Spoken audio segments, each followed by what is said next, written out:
Okay, so we're gonna be doing a tutorial today on the Artemis blades. This is my personal favorite aspect out of all of them, like without a doubt.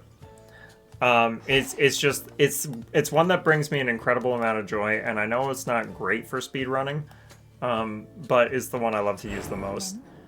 Let's talk about it at base. We channel our Omega attack. While we channel the Omega attack, we occasionally parry. Parry comes back every 12 seconds after you use it. But after you parry, not only does it block an attack, which is really, really nice, it also gives you riposte right afterwards.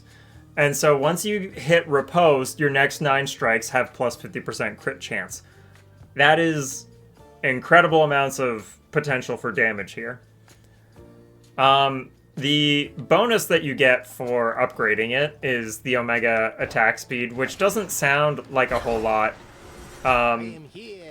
Like, it doesn't sound super flashy, but, like, I promise you, once you kind of get used to actually utilizing it, like, you can really just, like, blink around the map, which is really handy for clearing waves and stuff. But let's talk about playstyle here. There's 2 different schools of thought here. One of which is once you parry, you want to be landing attacks. Or I guess there's 3 schools of thought. One being you land the parry and then you use your attacks to hammer home some damage that way. School of thought number 2 is you land the parry and continue to use Omega attacks. Or you just Omega attack spam the whole time and build into it. School of thought number 3 is, well, each dagger throw has 2 hits but only counts for 1 charge of your parry. So theoretically you get more mileage out of special than you do attack. The exception to that, however, is the Omega special, which does use it per blade you throw. So you can't just abuse Omega specials and try to extend your crits for longer. Personally, I'm in camp number 1. I like to use the parry to supplement the playstyle, and I use it in the same way you might use a parry in something like Dark Souls, where when you're fighting a boss and they have an attack that has like a very obvious windup, you can parry them and stop their attack, which is, it sounds like an inherently defensive maneuver, and it kind of is, but it's a defensive maneuver that allows for an opening. And so once again, in our Dark Souls or Elden Ring comparison here, using the Artemis parry is similar to using a parry in those games, wherein you block a boss's attack or any sort of creature's attack, and it leaves them wide open for a butt ton of damage. That's the whole, I guess, idea behind this weapon. At least as far as I can tell, that seems to be the inspiration behind it, is that idea of you are blocking an attack so that you can counter and do more damage. So let's talk about different builds that we can run here. If we're talking about School of Thought number 2, where you're planning on using a whole lot of Omega attacks, 100% Sweeping Ambush is going to be your best friend. You want to get that, as well as some means of regenning your magic as much as you can. Born Gain is a really good option for this. I feel like Flood Gain might be pretty solid. Lucid Gain might be okay as well, especially if you're running Sweeping Ambush. You're probably going to be steering into an Apollo build anyway. So I think there's like a lot of different gain options you can go with here and be okay. You don't want a slower one, like cardio gain is not going to do you any good here. You're not going to get a whole lot of mileage out of glamour gain either. So you're definitely going to want something that gives you like a nice bulk regen. Beyond that, I mean, like, Final Slice can work on that set. Wicked Onslaught is going to be really good for that. Trick Knives is good on just about everything, and we'll kind of get into that once we keep going. School of Thought number 2, where you're using specials. I legit don't know because I've never tried it because it's not my can of worms. I feel like Dancing Knives would be good. Probably. Sure Shot's not what you're looking for. Melting's okay, I guess. Reaper Knives is probably what your key hammer's gonna be here, I would think. And so those might be your choices, but of course Trick Knives would also work on that too, if you're trying to go for a nice special build. Finally, we have my preferred style of running Artemis, which is just going to be focusing on predominantly just regular attacks. You get your parry, and then you use your crit to just hammer home some damage as much as possible. My preferred hammers on that set are, without a doubt, Final Slice, Wicked Onslaught, and Trick Knives. Trick Knives I mostly like just for applying origination. Specifically, my ideal build will be running Ares on special with the idea of getting Grievous Blow later. Wicked Onslaught is my favorite hammer on this weapon period, or this aspect period. Like, getting plus 20 power per attack when you're gaining plus 50% crit chance on 9 attacks every 12 seconds. Like, that's really good. Final Slice, also wonderful because not only does it give you a stupid amount of damage on the final hit of a combo, which if you crit that is hilarious, but it also increases your attack radius, which is really nice on this aspect given that it doesn't have a whole lot of AoE naturally. Rapid Onslaught's fine. I think like increasing attack speed is going to be pretty solid on a weapon where you're building attack anyway, so definitely Rapid Onslaught's a good one to take if you can. Skulking Onslaught is also pretty solid. I generally don't aim for these if I'm given any of the other preferred options, but they're both okay. They're solid, and I'll gladly pick them up on a run if they show up and I'm going up against some special focused hammers.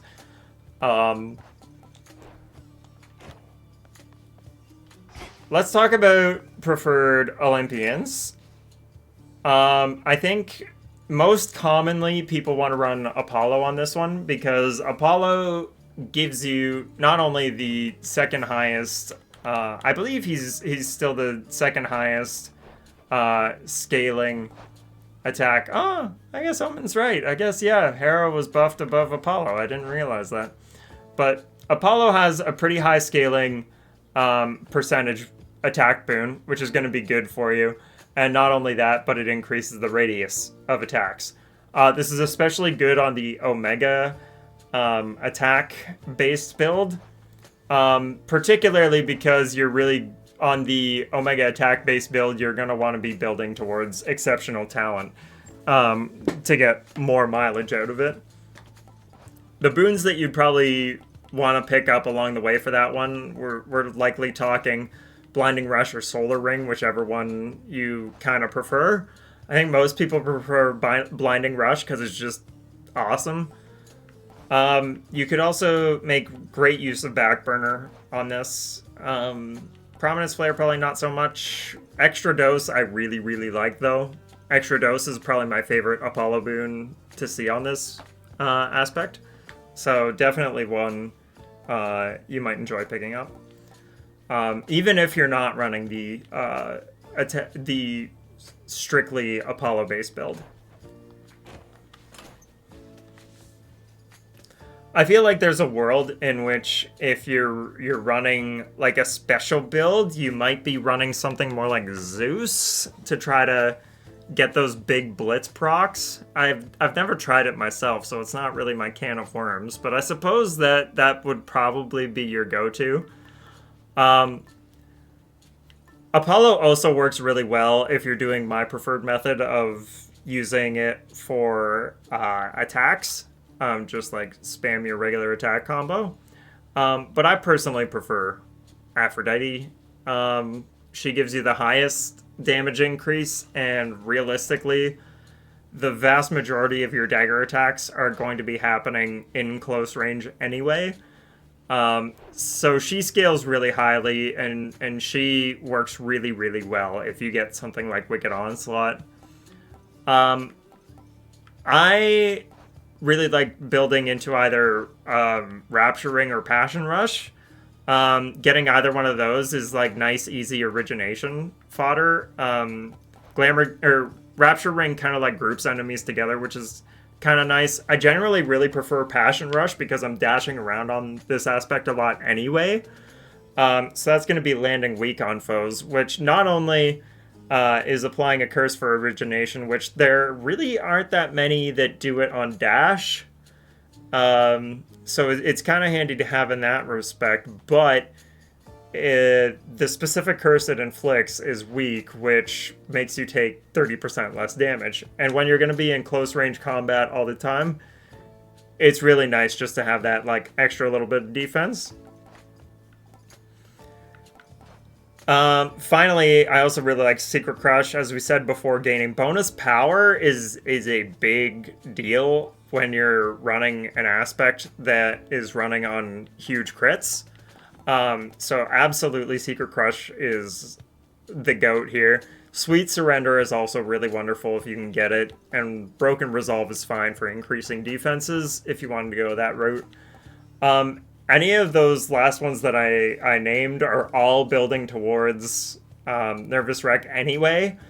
Shameless Attitude is also pretty solid if that catches your fancy. But Nervous Wreck is just really handy because it's essentially free origination. Like you just don't have to worry about trying to use moves to get origination. You just kind of get it as soon as you dash or cast on things, depending on what your weak source is.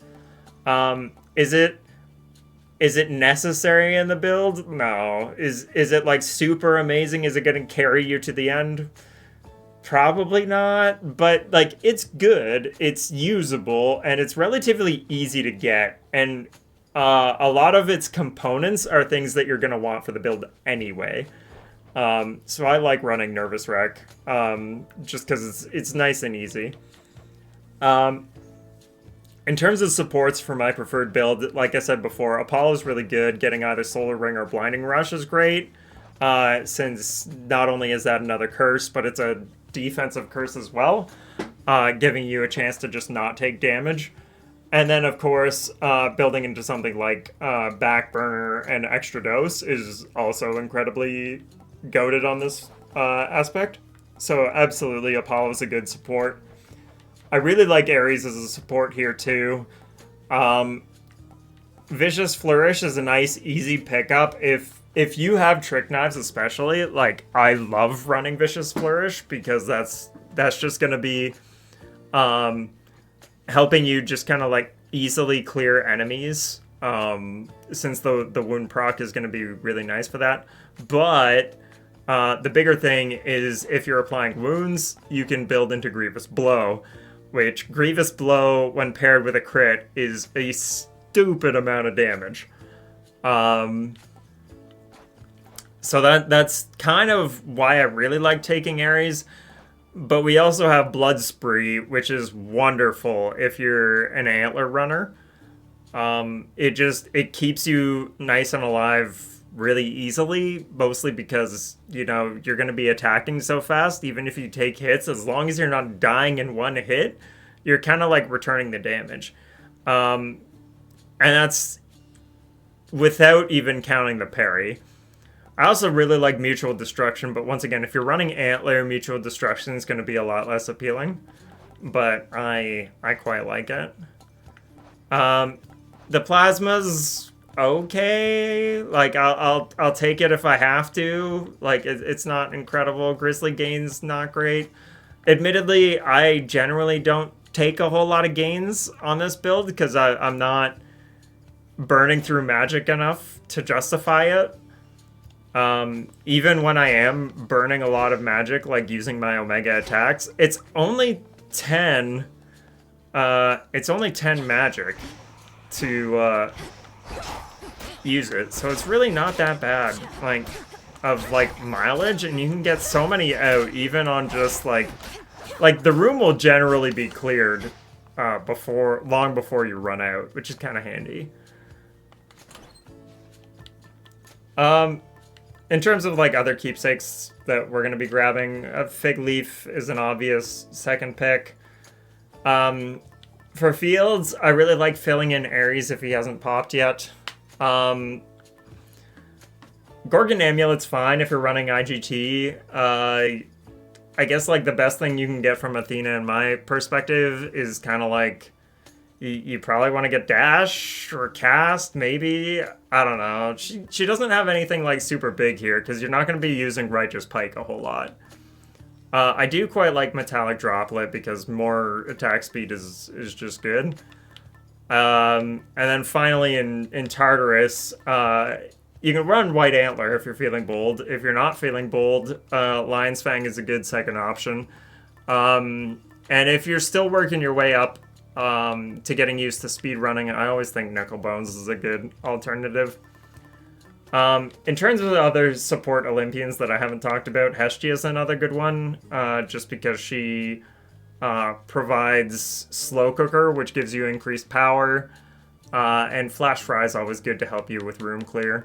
I also like Hera just in general. She has a lot of like decent stuff, and once again with Wave Clear and Hitch is super handy. I didn't think Grievous and Crits could stack. I thought they could at one point. I don't know if they can anymore. But it's indicated on the screen when you get a crit, it has like an exclamation point beside the damage number. And when you get a Grievous or Mutual proc, it does the same thing. It has an exclamation point. And if you get both, it has 2, I believe. Somebody pointed that out in the Discord, I want to say, like, back on Warsong update? It was a while ago. But that's kind of like our main build goals here.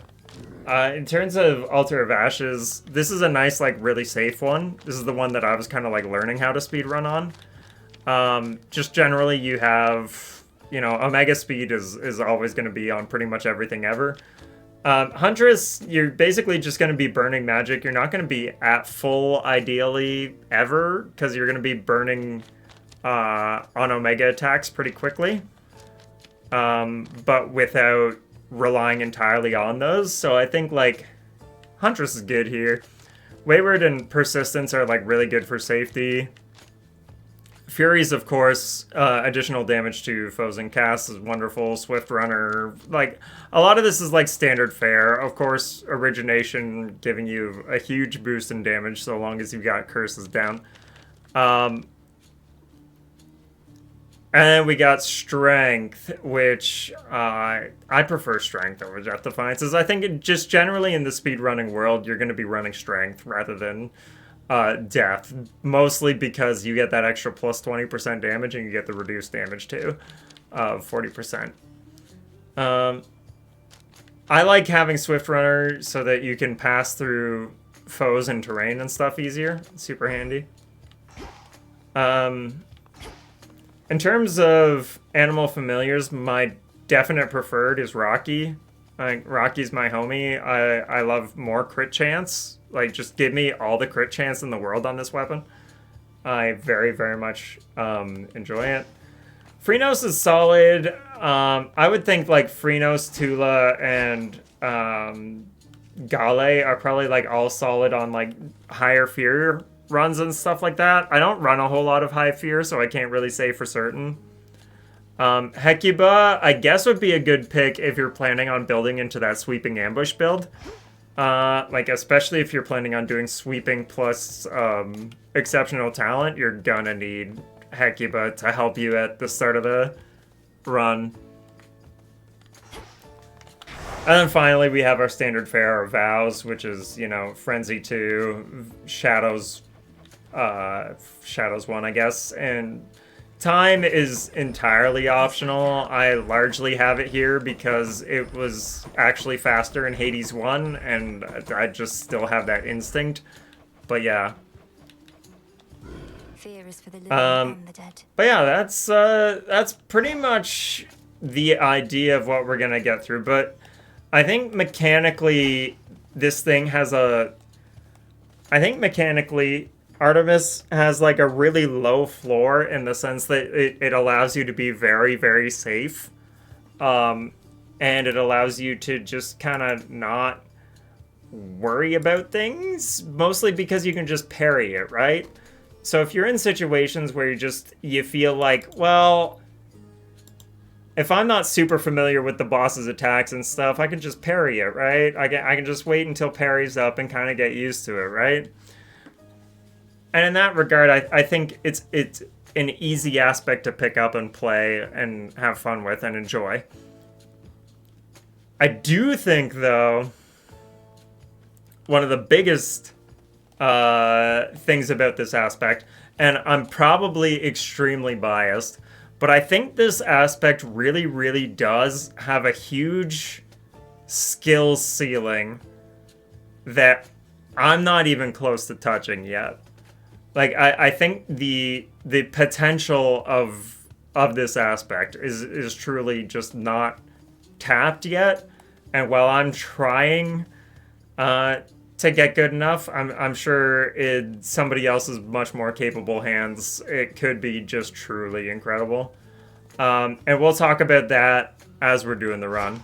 So let's re-roll and get going.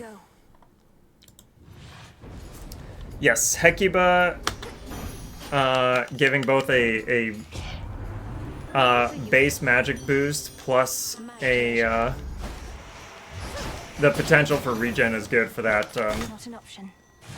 Omega build. But yeah, as you can see, we're kind of like using the Omega attack mostly just for getting around. I'm sure there's a joke in there about me getting around quickly, but one of the biggest things, like I said, what I think makes this have such a high skill ceiling, As expected. I think it's really easy to just kind of like pick up this aspect and immediately assume, okay, parrying an attack makes me get crit chance, right? So I should just wait for the enemies to attack, right? But waiting loses you time.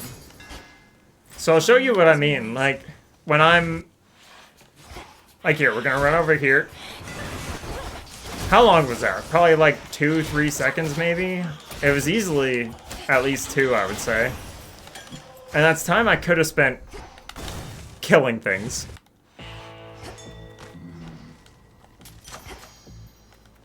Ooh. And so, for me, I'd say what makes this thing have such a high skill ceiling is that you want to try and make it so that you are always prepared to take a hit and have your parry ready at that time. Find ways to trigger the parry so that you can benefit from it. Did I take my antlers set up? I don't know if I did. Like, waiting for that guy to attack is kind of but he did do that secondary attack that I kind of saw coming. Once again, I think I could have done a better job at timing it, but I think it's just really incredible. Like, not only is it optimal, I think it's like, just in general, it's an incredible feeling. I can't describe it to you. When you kind of like feel like you've played the enemies perfectly to your whims, it just... There's nothing else like it on any other aspect, in my opinion. Alright, I missed the timing on that. Olympus course. Yeah, we can do that. Good. We're making decent time. I'm not gonna pick up Hephaestus. I don't need to split. Shall we? Okay, so with bosses in particular, a lot of them have like very scripted openings and things like that. So you can actually just kind of like plan your first attack, right? Because you know what Hecate's gonna do.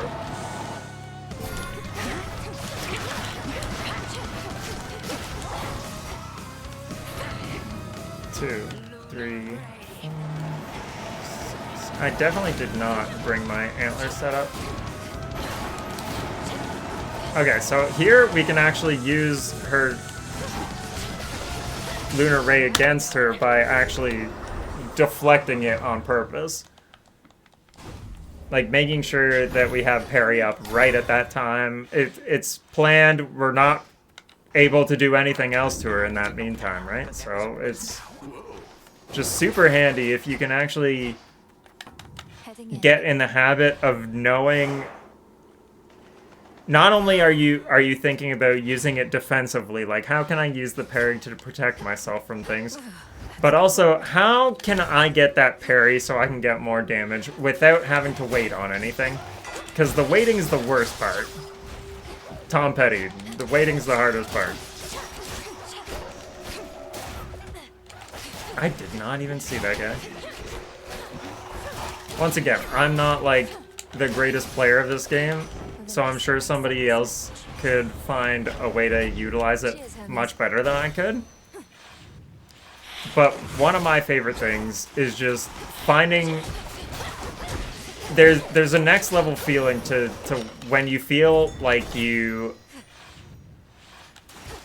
almost have the game in the palm of your hand, in a way. Ooh, we could go here and get Gale. Let's do it. Yeah, I'll take that. Okay, Tony. Hail, O King. I was really hoping his big rat friends were gonna come over first.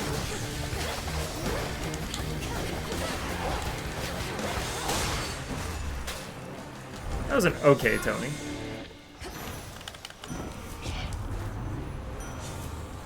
I was really hoping for special here. King. One more. Worth the risk. Mutual D.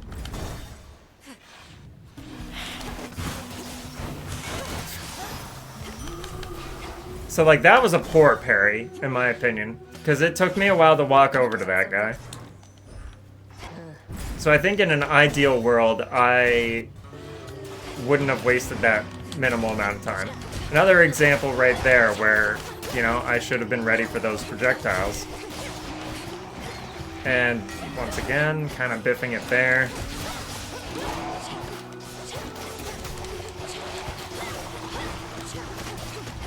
The water spouts.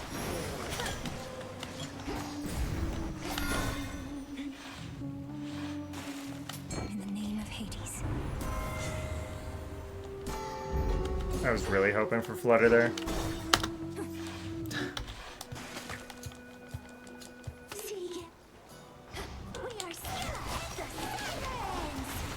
Oh my god.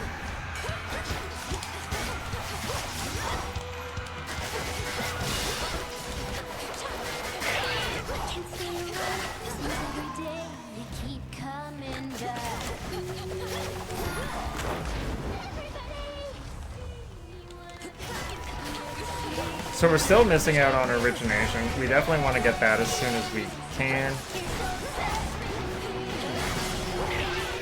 So yeah, see, there we had a mutual destruction crit, which had 2 exclamation points, but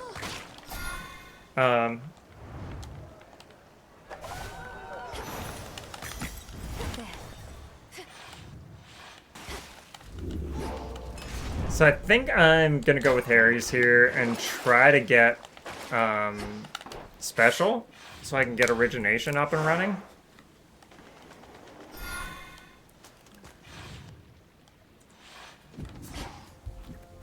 But one thing the Fields of Mourning provides, and you can do it in Oceanus too, depending on like the room and where you are.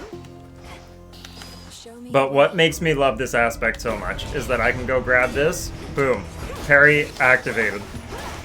Like, all I needed to do was run into those thorns. It gives you, like, a slight speed boost, too. So, like, if you actually, like, time it really well, I'm sure somebody could kind of get in the habit of, like, using it to project themselves where they want to go. But I think that would have to be a pretty high-level mastery. Yeah, let's just... Oh, I should have saved that for potential Grievous, but that's fine. Your magic against mine.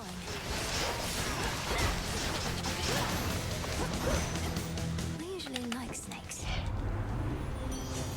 Rush is good, and we'd really like to see Aphrodite from Echo to try to get Secret Crush. Moonlight guide you. Moonlight That'll be fine. Thank you, my friend. Okay. For hammers, we really want to see Wicked Onslaught here. That would be ideal. Trick Knives, also goated. And by goated, I mean broken and stupid, but... Stay where you are.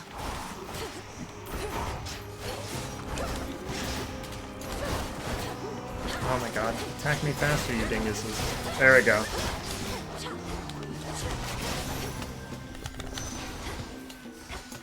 Flourish. Oof.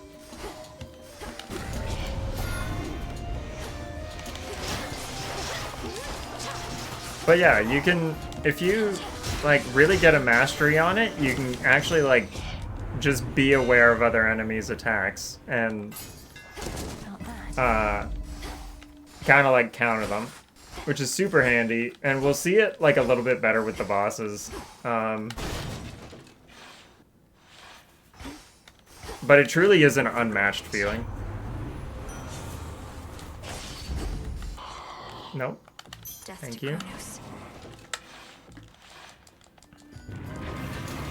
He's running on pure instinct now.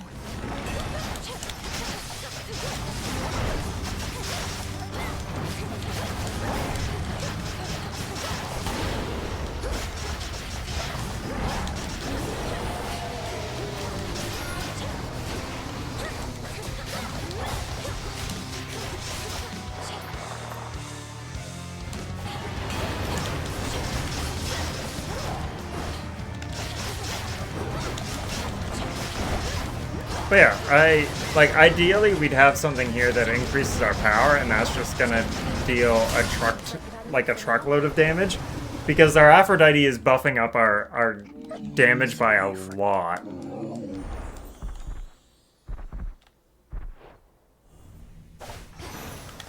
And so if we even just get like a small boost to our power, it actually just like This is it. explodes your damage. The old service hall. Hey, sister. So I didn't take lovers here by accident. I forgot to switch back to my other Arcana. I did talk about the Arcanas a little bit earlier, but the one I normally run for Antler trades off Wayward Son and Persistence in favor of Lovers. Lovers giving you 3 free hits in a boss, basically.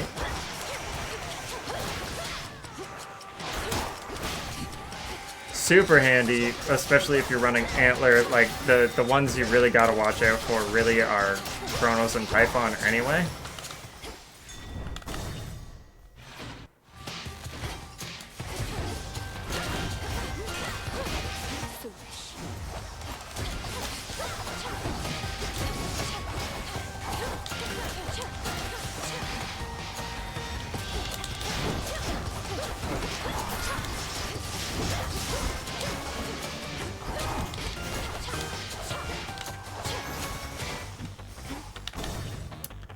But one of the big things here in Tartarus is going to be locating your parry trap like that. Trying to get yourself to your Artemis crits as quickly as you can. More gold race.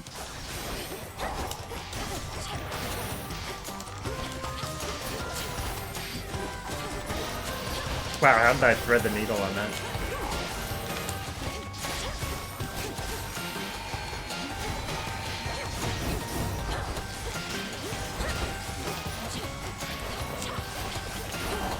But like you can kind of see how having that low Omega attack speed cooldown allows you to just kind of like blink around the arenas and stuff like that, which just really helps you with general wave clear. See you later. But yeah, we're going at good pace. Like Oh, hello. I'm probably gonna end up getting like a low to mid 14 RTA here. The fates them.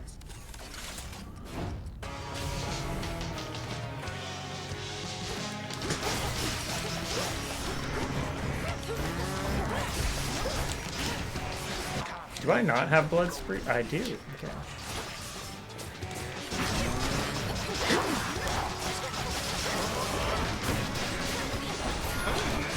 Embarrassing.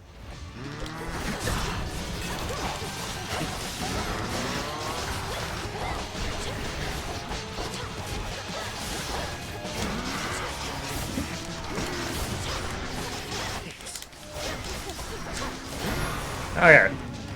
So here we come on Kronos. I don't have any levers or any armor or anything. But what we do have is our handy dandy parry. So we can block that attack and just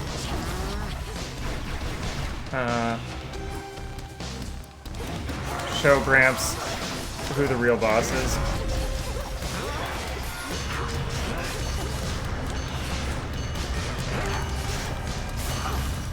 Anyway, that was a, what, 1445-ish? Time flow freely. It's okay. Time cannot be stopped. But yeah, that's kind of like the gist of it. I really do Time flows think freely that forth. there's like an incredible level of potential for this weapon for somebody who is more capable at like reading the field than I am. And let's take a look at our damage breakdown and stuff here. We definitely, as you can see, attack did 69,000. If we did 40 less damage on attack, we would have had the ultimate 69,420, and that would have been fucking incredible. Pardon my French.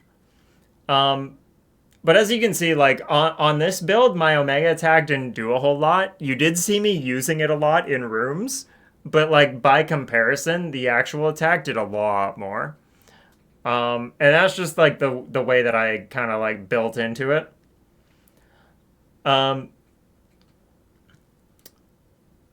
Yeah, just in general, like, we didn't even get, like, maxed out Aphrodite attack or anything. I really like the high potential, the high roll of this aspect. I really like steering into things like Grievous Blow, Mutual Destruction, Extra Dose.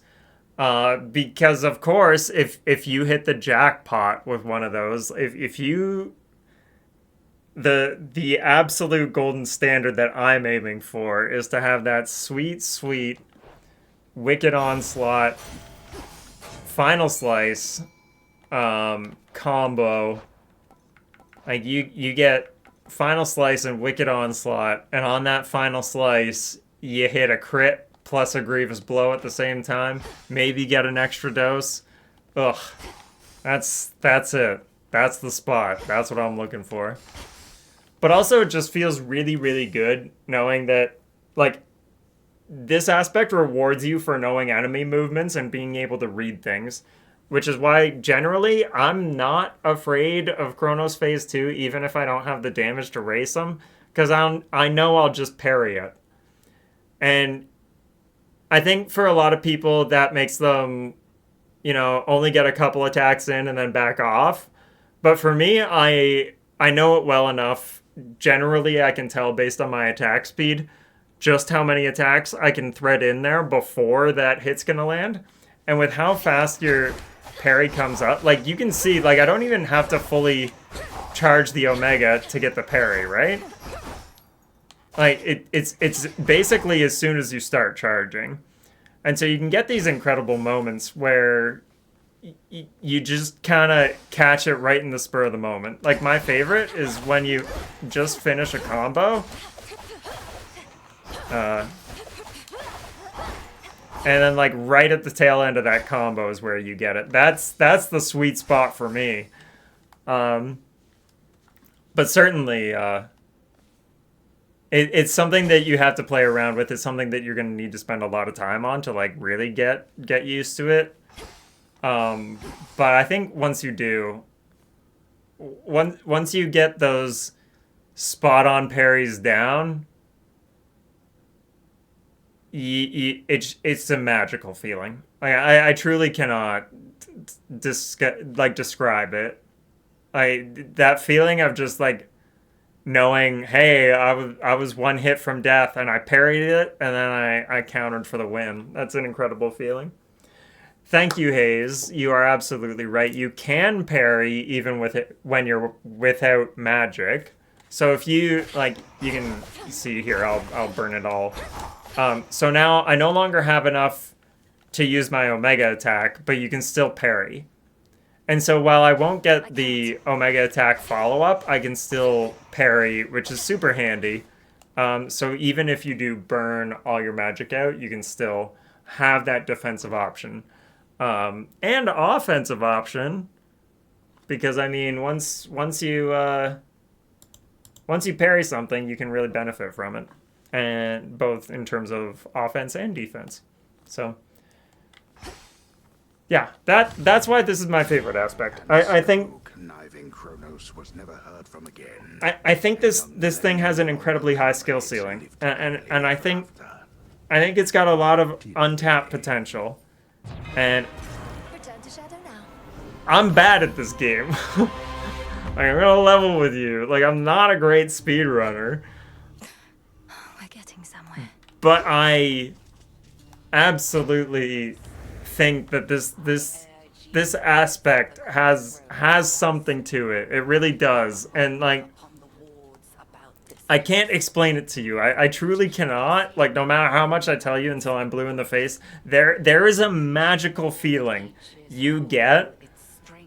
Like, and for me, that magical feeling hits when I'm doing an all weapons run and I'm going up against Kronos on my final aspect, the Artemis blades, and I'm sitting there and I have to sit there and think to myself, okay, how many hits can I land here before I go into parry stance? If I get it wrong, I die. And the entire run is now a wash. It's gone. The entire hour and a half that I just spent on that. 5 runs in a row. All gone. If I can't time it right. And so, knowing that, and hitting it regardless, I truly cannot describe it to you. Like, for me, that's the most joy that I get out of this game. Like, without a doubt. Is in those final seconds of, can I or can't I? And if I can't, yeah, it feels like garbage. But when I do get it, it's truly the greatest feeling that Hades 2 can offer you. At least for me. But I think that's about it for our Artemis Dagger tutorial. I'm not gonna do an example of the sweeping build, the Omega focus one, because it's not my can of worms. I don't enjoy doing it. It doesn't give me the same thrill that the attack-based one does. But I do think there's something incredible here, and you just have to see it for yourself. But thank you for tuning in. Hope you had a wonderful time, and we will catch you in the next tutorial, which will probably be a while, because those are my top 3 that we've done. We've done Eos, we've done Nurgle, and we've done Artemis. I think it's going to be a while before I do Circe, Nyx, and Hell, just because those weapons all have much more prevalent runners than me. But when I improve, I will come back and do tutorials on those as well. But yeah, these are my faves. I love my Eos, I love my Nurgle, I love my Artemis, and I hope someday you do too. I hope if you're watching this that you play what you want. Like, be yourself, enjoy yourself, play the game the way you want to. Don't play it because somebody else told you to play it a different way. Do what you want to do what brings you happiness in this game. Because honestly, that feeling's worth more than any speedrun world record's gonna get you. Anyway, we'll catch you in the next one. Bye!